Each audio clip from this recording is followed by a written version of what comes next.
Assalamualaikum semua.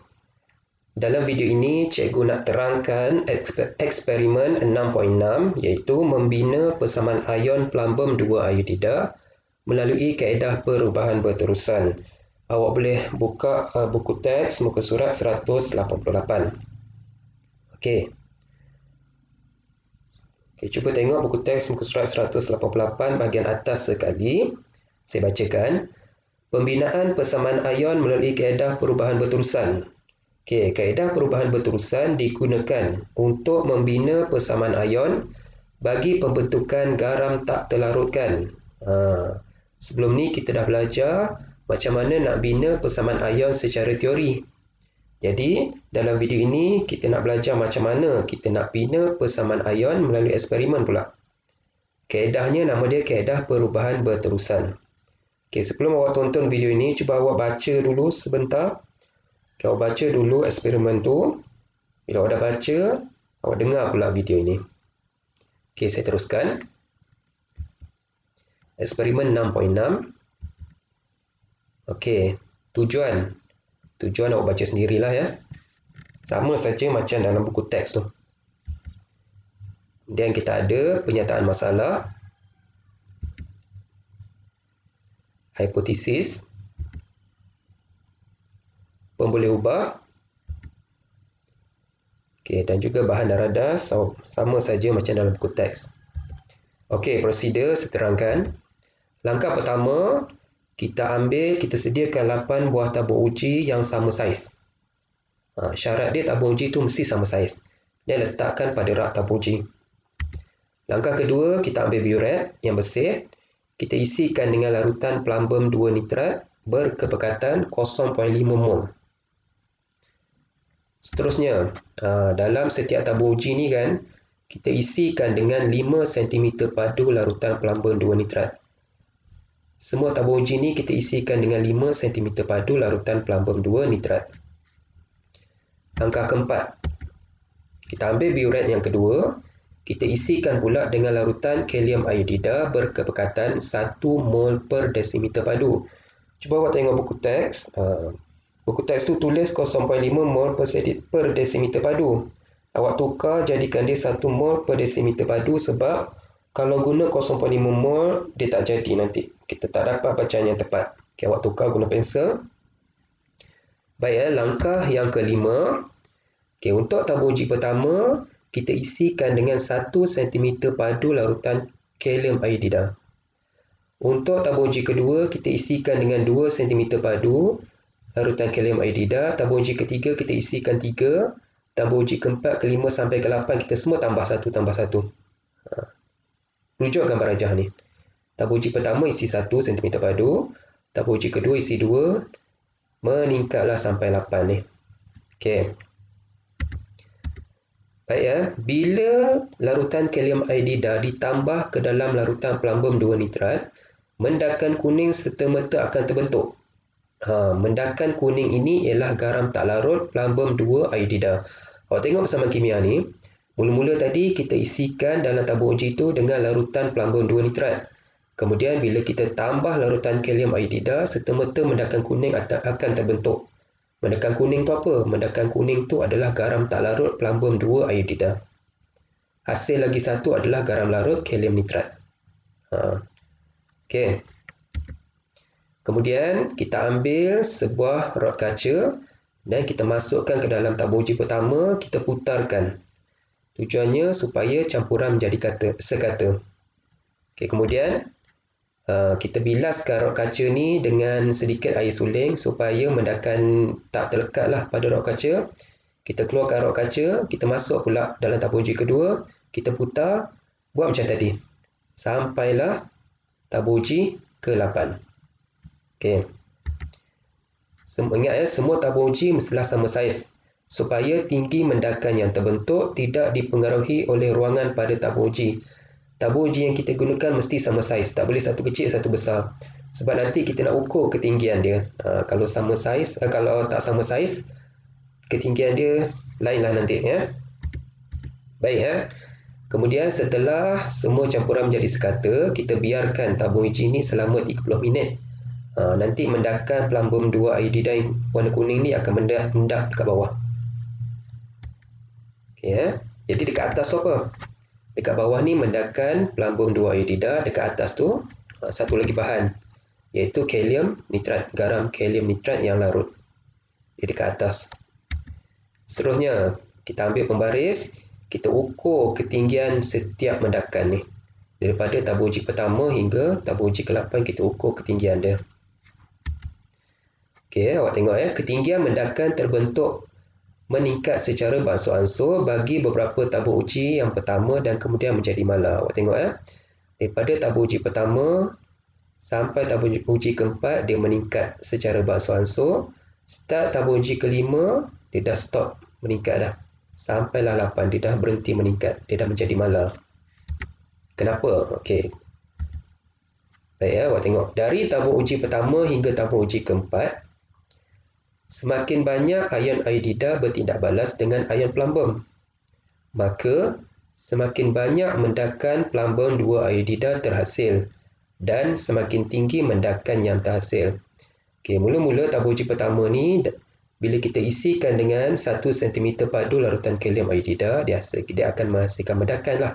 Kemudian bila kita gunakan pula 2 cm padu larutan kalium iodida, mendakan dia semakin meningkat. 3 cm padu larutan kalium iodida, mendakan pun lagi tinggi. Kita guna 4 lagi tinggi. Okey, itu sebab mendakan dia semakin tinggi sebab isi padu larutan kalium iodida yang kita gunakan tu semakin bertambah. Bermaksud semakin banyak ion iodida bertindak balas dengan ion plumbum.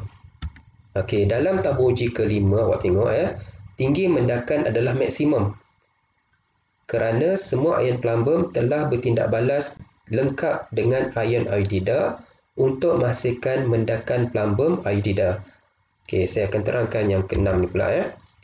Dalam tabur uji ke-6 hingga ke-8, tinggi mendakan masih kekal tidak berubah kerana semua ion plumbum telah habis bertindak balas dengan ion iodida. Okey, awak tengok ya. Start tabur uji ke-5, bila kita gunakan 5 cm padu larutan kalium iodida, 5 cm padu larutan kalium iodida ni adalah isi padu yang cukup untuk bertindak balas dengan lengkap dengan larutan plumbum 2 nitrat yang ada dalam tabur uji ni tadi. Bermaksud bila kita gunakan 6 cm padu, mendakan dah tak meningkat dah, sebab 5 cm padu ni adalah isi padu yang cukup untuk bertindak balas dengan lengkap dengan ion plumbum yang ada dalam ni. Bila kita guna 7 cm padu larutan kalium iodida pun tinggi mendakan dia kekal, tak berubah. Sebab dia bilangan isi padu yang cukup untuk tidak balas dengan lengkap adalah 5 cm padu sahaja. Sebab itulah dia mala di sini. Okey. Kemudian warna mendakan yang terbentuk dan juga warna larutan di atas mendakan ni kita catatkan, kita rekodkan. Okey, keputusan. Okey, tabur uji kita ada 8 tabur uji. Okey, pada setiap tabur uji kita isikan dengan 5 cm padu larutan plumbum 2 nitrat. Okey, untuk tabur uji pertama kita isikan dengan 1 cm padu larutan kalium iodida. Tabur uji kedua kita isikan 2, tabur uji ketiga isikan 3 dan seterusnya. Okey, tinggi mendakan yang kita ukur tabur uji pertama 0.6, tabur uji kedua 1.2, ini secara teori lah. Okey, awak boleh salin dulu guna pensel. Nanti dalam makmal kita buat eksperimen, kita bandingkan betul tak jawapan kita. Okey, nampak ya, daripada tabur uji pertama hingga tabur uji ke-4, tinggi mendakan tu dia meningkat. Start tabur uji ke-5 dia tak meningkat dah, dia kekal. Kemudian warna larutan pada bahagian atas mendakan dia tidak berwarna. Okey. Kemudian satu graf tinggi mendakan melawan isi padu larutan kalium iodida diplotkan. Paksi Y tinggi mendakan plumbum 2 iodida, mendakan kuning tu. Paksi X isi padu larutan kalium iodida. Okay, kita plotkan, kemudian kita sambungkan titik-titik ni dengan garis lurus. Awak tengok, daripada tabur uji pertama sehingga tabur uji ke-4 dia meningkat. Start tabur uji ke-5 dia mendata dah. Dia tak meningkat dah. Maksudnya apa dekat sini?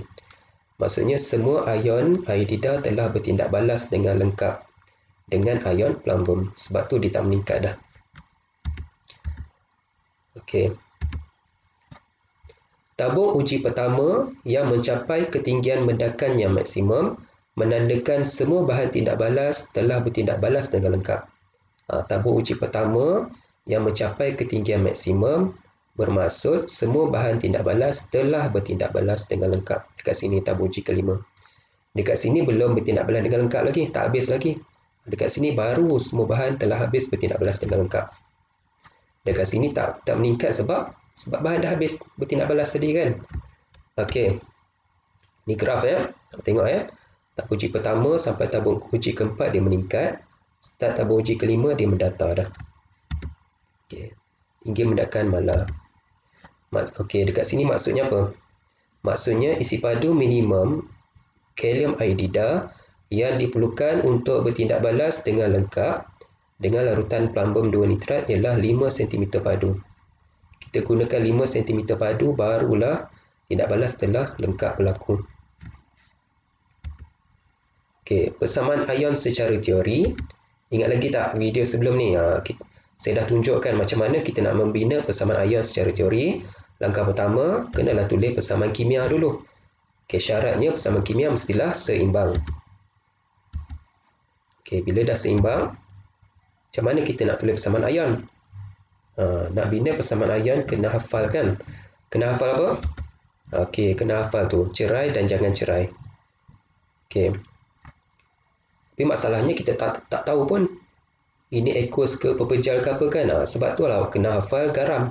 Garam larut dan juga garam tak larut. Plumbum 2 nitrat ni garam apa? Kalium iodida ni garam apa kan? Okey, lepas ni awak hafal balik. Okay, saya teruskan. Okey, plumbum 2 nitrat garam larut.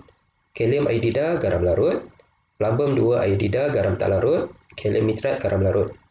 Bila kita dah tahu jenis-jenis garam, kita tahulah mana satu yang nak diceraikan, mana satu yang tak perlu diceraikan. Okey, langkah seterusnya. Okey, yang diceraikan adalah ion plumbum 2 mol ion nitrat. Tahu kenapa 2? Sebab ada 2 dekat sini kan. Kemudian 2 mol ion kalium dan juga 2 mol ion iodida. Okey, jangan cerai. Dan kita ceraikan. Kemudian setelah kita dapat ion-ion ni nak buat apa? Kita kena hapuskan ion pemerhati. Ion pemerhati itu apa? Ion yang tidak berubah selepas tindak balas kimia berlaku. Makna kata lain, sebelum tindak balas ion tu ada, selepas tindak balas pun ion tu ada. Ion tu sama, tak berubah. Apa dia? Okey, kita ada ion nitrat sama kan? Selepas sama. Lagi ion kalium pun sama. Jadi kita hapuskan. Yang ini tak ada, yang ini pun tak ada. Jadi inilah dia persamaan ion yang tinggal. Okey, ini adalah persamaan ion secara teori. Macam mana kita nak bina persamaan ion daripada eksperimen? Eksperimen yang kita buat tadi tujuannya kita nak bina persamaan ion, kita nak sahkan. Betul tak persamaan ion yang kita bina ni sama dengan persamaan ion secara teori? Sepatutnya kena betul lah. Okey, persamaan kimia kita tu. Untuk menghasilkan garam plumbum 2 iodida, ion-ion diperlukan ialah apa dia? Apakah ion-ion yang diperlukan untuk menghasilkan garam plumbum 2 iodida? Tengoklah plumbum 2 iodida ni apa ion dia? Okey, ion dia adalah ion plumbum daripada garam plumbum 2 nitrat. Dan lagi satu, ion iodida daripada larutan kalium iodida. Okey, tadi kan daripada eksperimen, okey, mula-mula kita guna 5 cm padu larutan plumbum 2 nitrat, 0.5 mol kepekatan dia diperlukan untuk bertindak balas dengan lengkap dengan kalium iodida bagi menghasilkan garam plumbum 2 iodida. Berapa cm padu kita gunakan larutan kalium iodida yang kita gunakan supaya dia bertindak balas lengkap dengan plumbum 2 nitrat? Ingat lagi tak? Cuba tengok jadual 6.7 yang awak salin tadi. Pada tabung uji keberapa tinggi ledakan maksimum? Dia start tabung uji berapa, tinggi ledakan menjadi malar? Start tabung uji kelima kan? Start tabung uji kelima tu berapa cm padu larutan kalium iodida yang kita gunakan? Okey, 5 cm padu larutan kalium iodida yang kita gunakan. Okey. Kemudian kita nak buat apa ni sebenarnya? Kita nak kira bilangan mol. Bilangan mol setiap ion yang kita gunakan. Okey, caranya awak buat kotak ni, awak pernah buat ni. Ingat lagi tak? Okey. Ion, kita ada ion plumbum dan juga ion iodida. Okey, macam mana nak kira bilangan mol? Formula ni pun kita dah belajar. Ada dua formula. Formula pertama mv per 1000. Kenapa kita guna mv per 1000? Sebab isi padu yang kita gunakan tu dalam unit sentimeter padu. Jadi perlu bahagi 1000. Kalau isi padu yang kita gunakan dalam unit desimeter padu, tak perlu bahagi 1000. Okay, jadi M ni adalah kepekatan. Kepekatan kita 0.5. V tu isi padu 5, jadi 0.5 darab 5 bahagi 1000, awak dapat 0.0025 mol. Okay, untuk ion iodida pun sama. M kita, kepekatan kita gunakan 1. Ingat ya, kita guna 1 bukan 0.5. Sebab kalau guna 0.5 tak dapat jawapan 2 nanti. Sebab tu kita tukar jadi 1. M1 darab V kita 5 bagi 1000, kita dapat 0.005 mol. Jadi ingat ya, persamaan bilangan mol ni kita tak boleh lah tulis dalam bentuk perpuluhan. Kita mesti tukar dalam bentuk nombor bulat. Ada banyak cara, salah satu caranya kita bahagikan dengan bilangan mol paling rendah, iaitu 0.025. Okay, jadi kita dapat nisbah mol teringkas 1/2. Okay, maksudnya apa ni? Maksudnya ialah 1 mol ion plumbum bertindak balas dengan 2 mol ion iodida bagi menghasilkan 1 mol garam plumbum 2 iodida. Itu maksud dia. Maka persamaan ion kita ialah 1 mol ion plumbum bertindak balas dengan 2 mol ion iodida menghasilkan garam plumbum 2 iodida. Sama tak persamaan ion ini dengan persamaan teori yang kita dah belajar?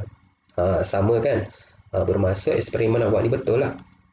Okay, dan diingatkan sekali lagi, bilangan mol persamaan ion mesti sama dengan bilangan mol persamaan kimia. Okey, 1:1. Baik. Jadi, inilah dia eksperimen macam mana kita nak bina persamaan ion melalui kaedah perubahan berterusan. Okey. Jadi, saya harap awak semua fahamlah macam mana caranya kita nak jalankan eksperimen ini. Nanti saya akan berikan link eksperimen yang guru-guru lain buat. Ada banyak dalam YouTube, awak boleh tengok. Okey. Jadi untuk itu, sekian saja. Terima kasih.